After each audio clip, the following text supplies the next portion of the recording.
Madame Jacques. Monsieur le président, monsieur le ministre, chers collègues, je ne peux pas ne pas réagir sur un sujet qui me concerne, puisque j'étais 16 ans directrice d'école, que j'ai été confrontée l'année dernière à la mise en place du protocole sanitaire avec la crise, et que je rejoins parfaitement ce que dit mon collègue Max Brisson sur les fonctions, la fonctionnalité.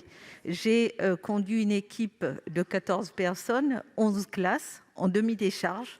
Donc, je sais aussi ce que c'est qu'avoir une classe en responsabilité et assumer des fonctions de directeur d'école. Et je sais aussi que parfois, surtout dans la crise qui nous anime, nous avons aussi des enseignants qui sont aussi des êtres humains et qui ont aussi leur façon de penser concernant la gestion, le port du masque et tout ce qui va avec.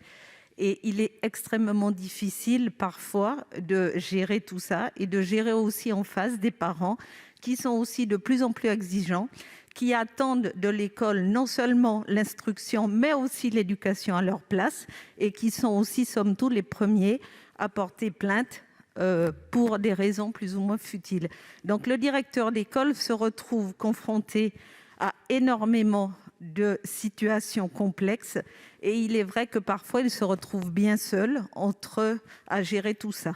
Il y a aussi le côté qu'on n'a pas mis en avant, mais c'est un côté humain qu'il faut gérer auprès aussi des enseignants. Parce que si on veut travailler en équipe, si on veut avoir une équipe soudée, il faut aussi qu'on ait une direction qui soit attentive aux problématiques que soulèvent les enseignants et soit aussi à leur disposition. Donc, pour toutes ces raisons, je soutiens et je voterai cet amendement de Max Brisson qui va dans le sens des attentes des directeurs d'école. Je vous remercie.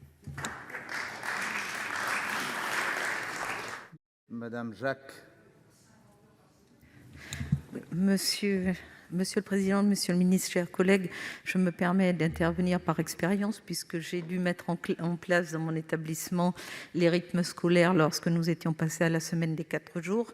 Il faut savoir qu'il en résulte une prise en charge des élèves dans mon établissement, dans mon ancien établissement, de 7 h du matin avec une garderie et après l'école jusqu'à 18 h. Dans ce cadre-là, le directeur d'école devrait rester dans son établissement 11 heures par jour, d'une part.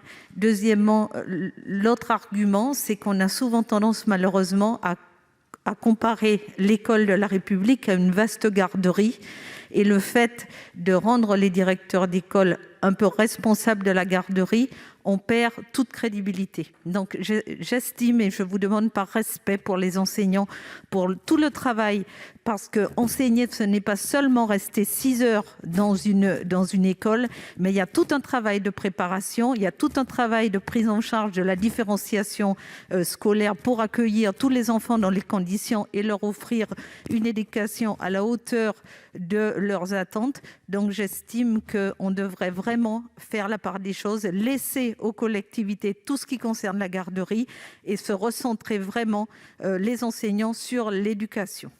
Merci.